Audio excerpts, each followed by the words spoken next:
सभी को नमस्कार। दोस्तों, इन्वायरमेंट और डिजास्टर मैनेजमेंट सीरीज में आज हमारा पहला लेसन होने वाला है और आज हम बात करने वाले हैं इन्वायरमेंट इम्पैक्ट असेसमेंट के बारे में।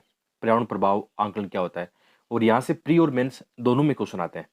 तो हम सबसे पहले एक बार सिलेबस पे आ जाते हैं कि जो हम कर रहे हैं अभी सीरीज में हमें क्या पढ़ना है। ठीक है, इंटरनल सिक्योरिटी के बाद में हमने शुरू किया है इन्वायरमेंट और डिजास्टर मैनेजमेंट। तो हम बात कर रहे थे जैसे यहाँ पे जो संरक्षण है, इन्वायरमेंट पोल्यूशन के मुद्दे हैं। ये जो टॉपिक है ना, ये हम यहाँ नहीं पढ़ेंगे मेंस में। ये आपके लिए जिम्मेदारी छोड़ रहा हूँ कि जब आप प्री पढ़ो ना, क्योंकि ये टॉपिक बहुत लंबे चौड़े हैं और जबकि इनसे क्वेश्चन आता है, एक एक क्वेश्चन आता है और जो क्वेश्चन आता है करंट अफेयर से आता है। यानी आप जो भी न्यूज़पेपर पढ़ोगे और न्यूज़पेपर में इनसे जुड़ी हुई, जैसे कभी यूएनएफसीसी के द्वारा कुछ हो रहा है, कभी आईपीसीसी के द्वारा कुछ हो रहा है, कभी भारत में इन्वायरमेंट को लेकर कुछ नई चीज़ें जोड़ी जा रही है, तो करंट अफेयर का ज़्यादा आएगा। बाकी आप प्री के लिए इन्वायरमेंट बहुत ज़्यादा पढ़ते हो, वहाँ से कवर हो जाएगा।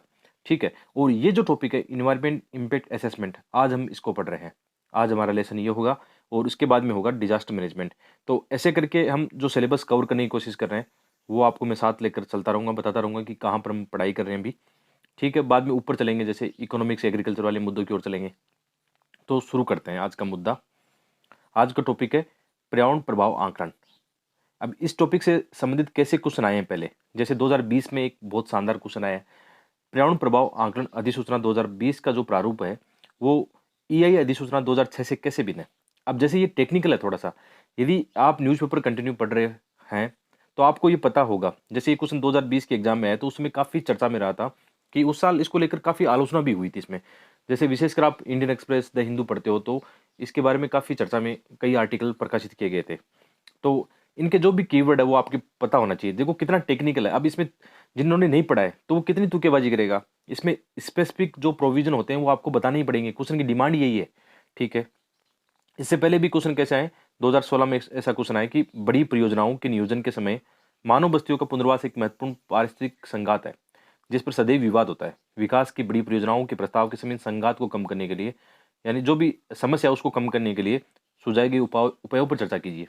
तो यदि इन उपायों में आप इसको भी बताते हो कि environment impact assessment, social impact assessment, ऐसी चीज़ें बताते हो तो आपको ज़्यादा फायदा होगा। अदरवाइज फिर क्या इधर उधर की बातें करोगे तो अच्छे मार्क्स नहीं आएंगे। इसी प्रकार 2014 में भी एक क्वेश्चन आ चुका है कि सरकार द्वारा किसी परियोजना को अनुमति देने से पूर्व क्या होना चाहिए, उसका पर्यावरण प्रभाव आंकलन का अध्ययन होना चाहिए। जैसे कोयला जो भी क्षेत्र है, पिड हेड्स है या इनको कोयला गर्त शिखर बोला गया है, पर अवशित कोयला अग्रिम ताप या संयंत्रों के पर्यावरणीय प्रभाव पर चर्चा कीजिए।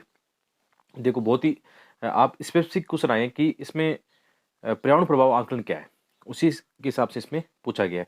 तो पढ़ते समय क्या करना है आपको, सिलेबस के साथ साथ यदि प्रीवियस क्वेश्चन ध्यान में रखते हो तो वो कितना पढ़ना है, कैसे पढ़ना है, सब आपको पता लग जाएगा। क्योंकि जो बिगनर्स होते हैं, न्यू एस्पिरेंट होते हैं, उनके सामने सबसे बड़ी चुनौती यही होती है कि कैसे पढ़े, क्या पढ़े, कितना छोड़े, ठीक है, कैसे नोट्स बनाएं। तो सब कुछ यहाँ आपको फ्री में मिलने वाला है। अच्छे से हम पढ़ने वाले हैं। आगे बढ़ने से पहले मैं आप लोगों से एक रिक्वेस्ट करना चाहूँगा कि आप वीडियो तो देखते हो लेकिन लाइक शेयर कोई नहीं करता। लाइक तो बहुत ही कम देखने को मिलते हैं। जैसे 10,000 लोग वीडियो देखते हैं तो मात्र 500 लोग लाइक करते हैं। आपके एक लाइक से मुझे ये आइडिया तो मिलता है ना कि मुझे एक इस चीज़ का भी पता लगता है कि आप में से कितने हमारे लेसन को लाइक करते हैं, पसंद करते हैं, उसमें और क्या सुधार हो सकता है मैं कोशिश करूँगा। तो लाइक करा करो, कमेंट करके बताया करो कि हाँ आपको इससे कितना लाभ मिल रहा है, या आपको ये लग रहा है कि इसमें सुधार की संभावना है, तो वो भी आप कमेंट कर सकते हैं। उस पर हम काम मानना जरूरी है। जैसे आप सिंपल इसको वर्ड में आप देखोगे, जैसे हम एक एक सामान्य बात करते हैं कि जैसे कोई जंगल है, वन है, वहाँ से हमें क्या करना है, कोई नहर या सड़क या कोई भी आधारभूत इंफ्रास्ट्रक्चर का हमें कार्य करना है। तो यदि हम पहले ही आंकलन कर लें कि इस सड़क से इस वन पर क्या प्रभाव होगा, इसके जीवों पर क्या प्रभाव होगा। जैसे कोई नदी घाटी परियोजना बनती है, तो जब नदी घाटी परियोजना बनती है तो आप जानते हो कितना क्षेत्र उसमें आता है। तो वहाँ के जो स्थानीय लोग हैं उनका उनका फिर विस्थापन की समस्या आती है, उनके पुनर्वास की समस्या आती है। तो यदि हम ये सब पहले ही आकलन कर ले उस योजना के बनाते समय, तो कितनी समस्याओं से हम बच सकते हैं। इसको बोलते हैं पर्यावरण प्रभाव आकलन। यानी जो भी योजना प्रस्तावित है या बनने वाली है, उसके अंदर हम इन्वायरमेंट को एक बड़े स्टेक होल्डर के रूप में मानकर उसके जो भी पॉजिटिव नेगेटिव इंपैक्ट होने वाले हैं उनके बारे में हम आकलन कर लें। वो क्या है, पर्यावरण प्रभाव आकलन है। आप इसको ऐसे समझो, बहुत ही सामान्य मतलब है चीज़ है। और एक चीज़ आपको और बताऊं, कई बार आपने देखा होगा एथिक्स के पेपर में इन्वायरमेंट से संबंधित क्वेश्चन आते हैं। विशेषकर कोई केस स्टडी आपसे पूछी जाती है, उसको सोल्व करवाया जाता है। तो सॉल्यूशन के अंदर आप ये बताते हो ना कि इस योजना का हमें क्या करना चाहिए, पर्यावरण प्रभाव आंकलन करना चाहिए, सोशल इम्पैक्ट असेसमेंट हमें करना चाहिए। ऐसे 2-4 कीवर्ड रखोगे ना तो एग्जामिनर आपसे बहुत इंप्रेस होगा। तो पर्यावरण प्रभाव आंकलन का टॉपिक आप जानते हो आपके कहाँ-कहाँ काम आ सकता है? आपके निबंध के पेपर में काम आ सकता है, एथिक्स में काम आ सकता है, कोई केस स्टडी के रूप में आप बता रहे हो कहीं, एनवायरनमेंट से टॉपिक से जुड़ा हुआ कोई टॉपिक हो, तो बहुत जगह इनको इस्तेमाल करना होता है। तो पर्यावरण प्रभाव आकलन हमें अभी अभी हमने क्या देखा, सामान्य परिभाषा देखी और यहाँ पे आप ये किताबी परिभाषा देख सकते हो कि ये पर्यावरण पर प्रस्तावित गतिविधि या परियोजना के प्रभाव का पूर्व अनुमान लगाने वाला अध्ययन है। ठीक है। और एक यूनिपी की परिभाषा है कि ई आयोग को निर्णय लेने से पहले किसी परियोजना के पर्यावरणीय, सामाजिक और आर्थिक प्रभाव की पहचान करने के उपयोग किए जाने वाले एक उपकरण के रूप में परिभाषित करता है। सिंपल सी बात है कि हम कोई भी योजना बना रहे हैं ना, उस योजना के अंदर हमें एक व्यापक दृष्टिकोण रखना होगा, हमें सभी मुद्दों पर गहराई से सोचना होगा। तो इनके लिए हमने एक प्लेटफॉर्म बना दिया, या हमने क्या कर दिया, एक मतलब प्रोसेस अपना लिया कि हम क्या करेंगे, इन्वायरमेंट इम्पैक्ट असेसमेंट करेंगे, ताकि जो भी उसके मुद्दे होंगे, वाद विवाद होंगे, डिबेट होगी, स्टेक होल्डर में जितने भी स्टेक होल्डर आते हैं, चाहे आप जानते हो जंगल हो, वन हो, वहाँ के स्थानीय लोग हो, जीव जंतु हो, सब उसमें शामिल होते हैं। उनके सब के पक्षों को उसमें देखा जाता है, उनके सब इन पर क्या इम्पैक्ट होने वाला है उसको देखा जाता है। तो ये क्या है, सिंपल दृष्टिकोण है पर्यावरण प्रभाव आकलन का, ये आपको पता होना चाहिए। आगे बढ़ते हैं। इसके बाद जैसे हम इसका ये देखें कि वैश्विक स्तर पर सर्वप्रथम इसका एग्जाम्पल कहाँ देखा गया, तो इसका एग्जाम्पल देखा गया था यूएस में। यूएस में वहाँ पे एक नेशनल इन्वायरमेंट पॉलिसी एक्ट बनी थी। उसके तहत इसमें इन्वायरमेंट इम्पैक्ट असेसमेंट की बात की गई थी। तो ये आपको थोड़ा सा आइडिया हो तो ठीक है, बाकी इससे ज़्यादा फर्क नहीं पड़ता। एग्जाम में क्वेश्चन कैसे आते हैं मैं आपको बता दूंगा। क्वेश्चन पहले हम देख चुके हैं ना, आगे आने वाला वक्त में यदि इस टॉपिक से क्वेश्चन बना तो कैसे आएगा। ठीक है। और भारत में यदि इसकी शुरुआत देखें, थोड़ा सा पता होना चाहिए क्योंकि प्री में कई बार इससे जुड़े हुए कुछ फैक्ट आए हैं पहले भी। तो भारत में शुरुआत इसकी 1976-77 में योजना आयोग ने एक नदी घाटी परियोजनाओं में ये किया था कि हमें क्या करना चाहिए, थोड़ा सा पर्यावरणीय दृष्टिकोण से भी हमें इन चीज़ों को थोड़ा देखना चाहिए, लेकिन उतना वो ज़्यादा गहराई वाला नहीं था, एक सामान्य दृष्टिकोण उसमें देखा गया था। फिर क्या हुआ, 1994 में केंद्र सरकार द्वारा पर्यावरणीय मंजूरी प्रशासनिक निर्णय, मतलब पर्यावरणीय मंजूरी की बात की थी। मतलब कोई भी जो योजना बन रही है उसमें हमें क्या करना चाहिए, पर्यावरणीय मंजूरी की बात करनी चाहिए या उसको पर्यावरण मंजूरी के लिए अप्लाई करना चाहिए। और ये केवल एक प्रशासनिक निर्णय था, इसको मतलब कोई एक्ट के माध्यम से या कोई कानून के माध्यम से इसको वैधानिकता प्रदान नहीं की गई थी। लेकिन इसके बाद में 1994 में ऐसा हुआ था कि जो भी हमारा पर्यावरण संरक्षण अधिनियम 1986 है, ये क्वेश्चन प्री में कई बार आया है।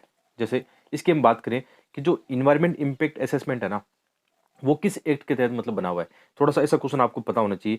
पर्यावरण प्रभाव आंकलन की जो अधिसूचना जारी की जाती है, पर्यावरण संरक्षण अधिनियम 1986 के तहत इसको लाया गया था, ये आपको पता होना चाहिए। तो इसको पहली बार क्या कह सकते हैं आप, वैधानिकता प्रदान की गई थी, इसको एक कानूनी जो रूप दिया गया था 1994 में दिया गया था। किस एक्ट के तहत, पर्यावरण संरक्षण अधिनियम 1986 के तहत। और कौन सा मंत्रालय इसको मंजूरी देता है, तो ये पर्यावरण मंत्रालय, जो आपको पता होने चाहिए। प्री में ऐसे फैक्ट कई बार देखे हैं मैंने। ठीक है।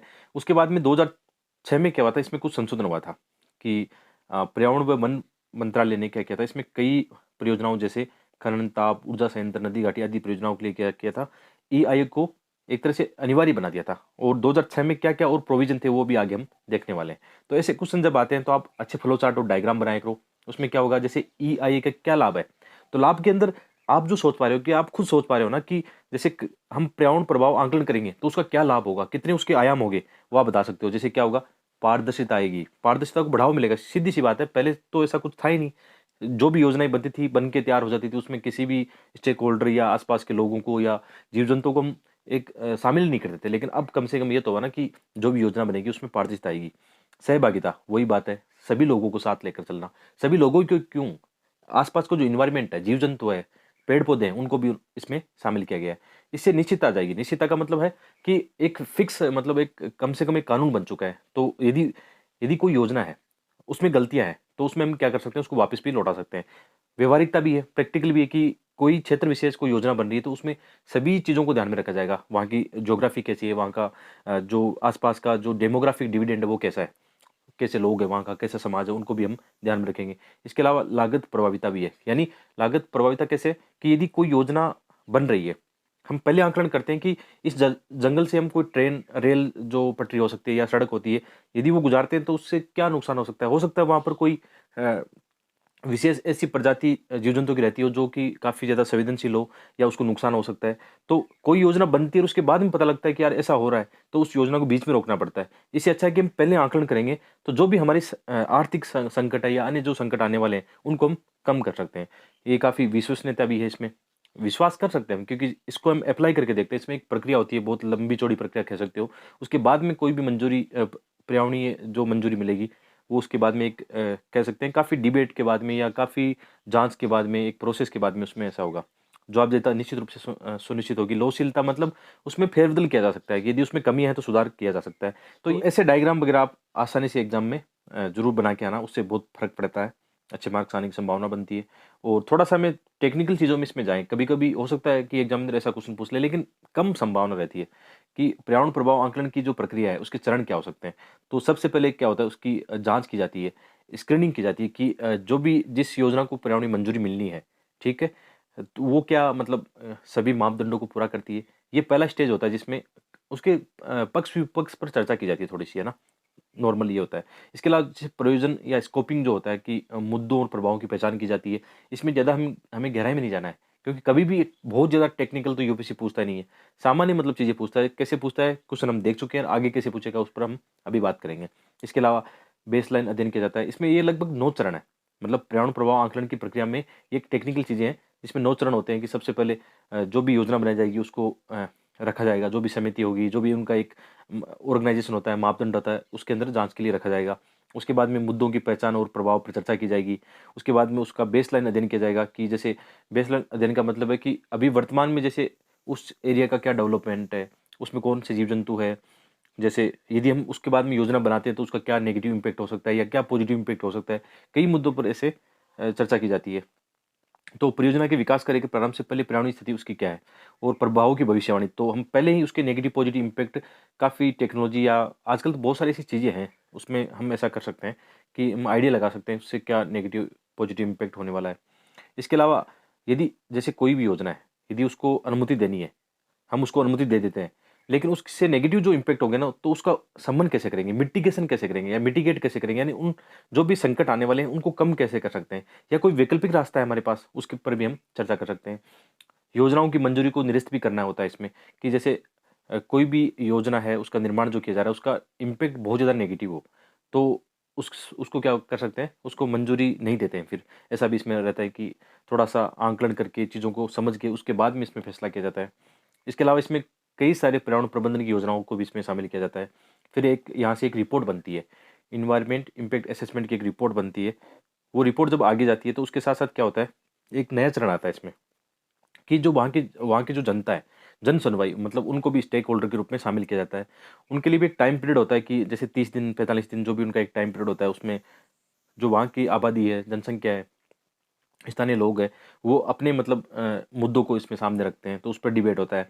तो इसके पश्चात जनता को सूचित और परामर्श करना इसमें जनता को इसके बारे में बताया भी जाता है कि यहाँ से ऐसी जैसे कोई कोई भी प्रोजेक्ट गुज़र रहा है, तो उससे आप पर ये इम्पैक्ट आने वाला है। हो सकता है आपको यहाँ से दूसरी जगह शिफ्ट किया जा रहा हो।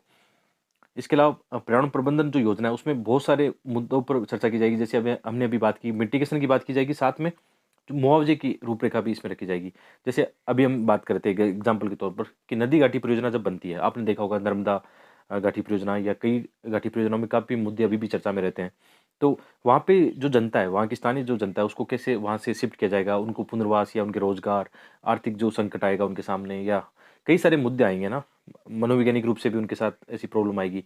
तो कैसे इनको हम इसमें शामिल करेंगे, उन चीज़ों पे भी काफ़ी चर्चा होती है। उसके बाद में इसको डिसीजन मेकिंग के लिए आगे भेजा जाता है, निर्णय लिया जाता है। इसमें कमेटी भी हो सकती है या कोई भी योजना प्रोजेक्ट या कह सकते हैं कि कोई न कोई मैनेजर हो सकता है उसका या कोई न कोई लीड कर रहा होता है, तो उस पे काफ़ी चर्चा होती है। फिर जो मंत्रालय होता है, संबंधित मंत्रालय के अधिकारी के द्वारा उसमें क्या होते हैं, योजना को निर्णय के लिए भेज दिया जाता है या निर्णय लिया जाता है। तो इसमें कई चरण होते हैं, ठीक है? जैसे निर्णय में ये होता है कि यदि योजना को मंजूरी देते हैं, तो आगे फिर योजना पर कार्य किया जाएगा या उसमें जो समस्या आएगी, तो उसको खारिज भी कर सकते हैं। इसके अलावा जैसे हो सकता है उसमें कुछ सुधार के साथ उसको दोबारा से संशोधन के लिए भेजा जाए। लास्ट में फिर क्या होता है, पोस्ट मॉनिटरिंग भी इसमें प्रावधान रखा गया है कि जो भी उन्होंने योजना लागू की थी, उसमें एनवायरनमेंट इम्पैक्ट असेसमेंट हमने किया, योजना बन चुकी है, उसके बाद में उसके क्या प्रभाव, क्या पॉजिटिव, नेगेटिव हो सकते हैं, उसका भी आकलन किया जाता है। तो ये मतलब काफ़ी ज़्यादा टेक्निकल है, तो इस टेक्निकल की चिंता नहीं है, ऐसे क्वेश्चन आते भी नहीं है। कभी यूपीएससी ये नहीं पूछेगा आपसे कि इसके चरण क्या है, लेकिन थोड़े बहुत मालूम हो, आ जाए कभी, मतलब बहुत ही मुश्किल है लेकिन आ जाए तो कभी आप कर सकते हो इसमें। इसके बाद में जैसे इसमें कौन से घटक होते हैं इन्वायरमेंट इम्पैक्ट असेसमेंट में, ये तो हमने चरण की बात की थी, लेकिन चरणों के साथ साथ ऐसे कौन से घटक हैं, जैसे कौन से घटकों का ध्यान रखा जाएगा। जैसे कोई भी योजना बनती है तो उसका वायु पर क्या प्रभाव पड़ेगा। जैसे एक एग्जाम्पल के तौर पर देखें हम, कोई जैसे कोयला का जो तापीय प्लांट लगता है तो उससे आसपास कैसे वायु को नुकसान हो सकता है, या वर्तमान में वायु कैसी है, तो उन सब घटकों को ध्यान रखा जाएगा। कई बार ये आपने देखा होगा, जैसे कोई ऐसी इंडस्ट्री स्थापित की जाती है जिसका जो पानी है, गंदा पानी नदियों में छोड़ा जाता है, तो वहाँ का जो जीव जंतु है उस पर उसका क्या इम्पेक्ट होगा। कोई प्लांट, उससे क्या होगा, ध्वनि प्रदूषण कैसा हो सकता है, या मृदा प्रदूषण कैसे हो सकता है, वहाँ का जो स्ट्रक्चर है, सामाजिक आर्थिक जो स्वास्थ्य पर्यावरण है उस पर उसका क्या इम्पेक्ट होगा। इसके अलावा जैविक पर्यावरण, मतलब बहुत सारे मुद्दे इसमें शामिल हो गए। आप जो हम चर्चा कर रहे थे वो सब मुद्दे इसमें आ चुके हैं। सभी इन्वायरमेंट की जो बातें हैं, सामाजिक आर्थिक राजनीतिक जितने भी मुद्दे इसमें शामिल किए जाते हैं उनका ध्यान रखा जाता है। ये पॉइंट इंपॉर्टेंट है। जैसे जो पर्यावरण प्रभाव आकलन अधिसूचना 2006 में जारी की गई थी उसके अंदर क्या प्रोविजन थे। तो जैसे हम उसमें परियोजनाओं की बात करते हैं, जो भी विकासात्मक परियोजना उसको दो श्रेणी में रखा गया था। इसमें श्रेणी ए और श्रेणी बी, दो श्रेणी के रूप में रखा गया था। श्रेणी एक को इसमें रखा गया था कि जितनी भी राष्ट्रीय स्तर की जो परियोजनाएं होगी उसमें उसका मूल्यांकन राष्ट्रीय स्तर पर ही किया जाएगा, और इसका मूल्यांकन करने के लिए वहाँ पर एक प्रभाव आकलन एजेंसी होती है राष्ट्रीय स्तर पर। कुछ विशेषज्ञ मूल्यांकन समिति होती है जो कि जांच करती है कि इस परियोजना से क्या इम्पेक्ट होने वाला है। और अनिवार्य इसमें ये होता है कि जो पर्यावरण मंजूरी है ना, उसकी मंजूरी के लिए क्या अनिवार्यता होती है कि मंजूरी लेनी पड़ेगी, ऐसा नहीं चलेगा। और इसमें स्क्रीनिंग की आवश्यकता नहीं है। स्क्रीनिंग मतलब जैसे शुरुआती स्टेज हमने देखा था कि योजना को प्रेजेंट किया जाता है, तो इसकी आवश्यकता इसमें नहीं है। दूसरा है कि जो राज्य स्तर की मूल्यांकन उसमें थोड़ा सा छूट दी जाती है। इसमें इसमें जो मूल्यांकन कौन करता है, राज्य स्तरीय जो प्राधिकरण होते हैं इन्वायरमेंट इम्पैक्ट असेसमेंट की, वो करते हैं। राज्य स्तरीय विशेषज्ञ मूल्यांकन समिति होती है। और इसके अलावा जो इसमें स्क्रीनिंग की आवश्यकता होती है, यानी शुरुआत में उसको प्रेजेंट किया जाएगा, उस पर वाद विवाद होगा, और उसके बाद में इसको दो भागों में बांट सकते हैं कि कुछ योजनाएं ऐसी होगी, परियोजनाएं ऐसी होगी जिनको इन्वायरमेंट इम्पैक्ट उनके लिए अनिवार्य नहीं है, लेकिन कुछ के लिए अनिवार्य होगा, दो श्रेणी में रख सकते हैं। तो 2006 में यही किया गया था, इसमें दो श्रेणियां रखी गई थी। अब 2020 में संशोधन हुआ है, ठीक है, जो क्वेश्चन आया था 2020 में, जो क्वेश्चन आया था ऐसा ही आया था कि 2020 में जो संशोधन हुआ है वो 2006 से कैसे अलग है। तो उसमें हम आगे देखेंगे भी, आप प्रोविजन देखना, दोनों को आराम से तुलना करके आराम से इस क्वेश्चन को आप अटेम्प्ट ले सकते हो, पुराने क्वेश्चन को अटेम्प्ट लेने की कोशिश करा करो आप। और इसमें बताया गया था कि इसमें एआई के जो चरण है वो चार चरण होंगे। सबसे पहला चरण होगा स्क्रीनिंग, सेकंड स्कोपिंग या उसके दायरे की समीक्षा की जाएगी, उसके बाद में सार्वजनिक सुनवाई और मूल्यांकन की बात की जाएगी। जो पहले हमने चरण देखे थे 9 चरण देखे थे, लेकिन इसमें बात करें कि 4 चरण प्रमुख रूप से इसमें होने चाहिए। और इसी तरह से ये चर्चा में रहा था कि पर्यावरण प्रभाव आकलन का जो अधिसूचना 2020 की बात कर रहे थे, तो इसमें कौन जारी करता है ये पता होना चाहिए। प्री के अंदर ऐसा क्वेश्चन आ सकता है। पर्यावरण वन और जलवायु परिवर्तन मंत्रालय ये अधिसूचना जारी करता है, और ये अधिसूचना 2006 का स्थान लेगी। तो इसके अंदर जैसे हम पहले 2006 में देख रहे थे, 6 में क्या थी, दो श्रेणियों को बनाया गया था, एक राष्ट्रीय स्तर पर, एक राज्य स्तर पर। और इसमें प्रमुख रूप से जो श्रेणियां हैं इनको नाम दिया गया है श्रेणी ए और B1 और B2। ज़्यादा कोई अंतर नहीं किया गया, इसको थोड़ा सा इसमें ए और B1 को साथ में कर दिया। तो ए और B1 क्या है कि जिनके लिए पर्यावरण की मंजूरी लेना आवश्यकता होगी, अनिवार्यता होगी। दूसरे ऐसे हैं जिनकी आवश्यकता नहीं है, ठीक है, B2 वाली श्रेणी में रखा जाएगा। और कुछ ऐसी परियोजना होगी जो बिल्कुल छूट प्राप्त होगी, कई सारी इसमें शामिल किया गया, इनको पढ़ने की इतना आवश्यकता नहीं है, लेकिन थोड़ा बहुत पता होगा। तो जैसे क्वेश्चन नेक्स्ट जो क्वेश्चन आएगा, जैसा मैं सोच पा रहा हूँ अभी, तो ये आएगा कि जो पर्यावरण अपना है इन्वायरमेंट इम्पैक्ट असेसमेंट है, एक तो इसका प्रैक्टिकल पार्ट आ सकता है, जैसे पहले भी क्वेश्चन आए। एक ये आ सकता है कि जो 2020 में जो संशोधन किया गया है उसका थोड़ा सा क्रिटिकल एनालिसिस करवा सकते हैं, थोड़ा आलोचनात्मक परीक्षण करवा सकते हैं, जो भी आगे मैंने कुछ पॉइंट लिख दिए उसमें, ऐसा क्वेश्चन आता है तो वो पॉइंट आपके काम आएंगे, ठीक है।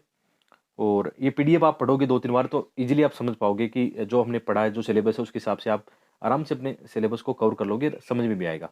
और इसके अलावा इसमें कई सारी चीज़ें शामिल की गई, जैसे इसमें जो भी सार्वजनिक सुनवाई की बात करते हैं, हम चरण की बात कर रहे थे, तो इसमें जो अवधि है पहले क्या था 30 दिन की थी, अब घटाकर 20 दिन कर दिया। तो अपना जब आलोचना करेंगे तो ये कर देंगे ना आलोचना, कि जैसे इसमें जो भी पब्लिक हियरिंग की बात आ रही थी, जिसमें आम जनता को इसमें शामिल किया जा रहा था, जन सुनवाई की बात की जा रही थी, उसमें समय घटाना कहीं न कहीं थोड़ा सा नुकसान कर सकता है, क्योंकि कई बार ये होता है कि ऐसी ट्राइबल सोसाइटी जिनको इनके बारे में पता ही नहीं, और उनको मतलब इस योजना में शामिल ही नहीं किया गया है, या उनके मुद्दों को शामिल नहीं किया गया है, ऐसी चीज़ें चर्चा में रहती हैं। इसके अलावा परियोजनाओं की छूट, तीनों श्रेणियों में कई परियोजनाओं को सार्वजनिक जाँच से छूट इसमें प्रदान किया गया है।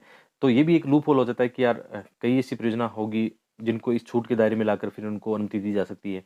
वार्षिक रिपोर्ट, पहले इसमें क्या होता था 6 महीने से रिपोर्ट जारी होती थी, अब वार्षिक रिपोर्ट की बात कर रहा है कि इसमें एक प्रति वर्ष इसकी एक रिपोर्ट भी जारी की जाएगी।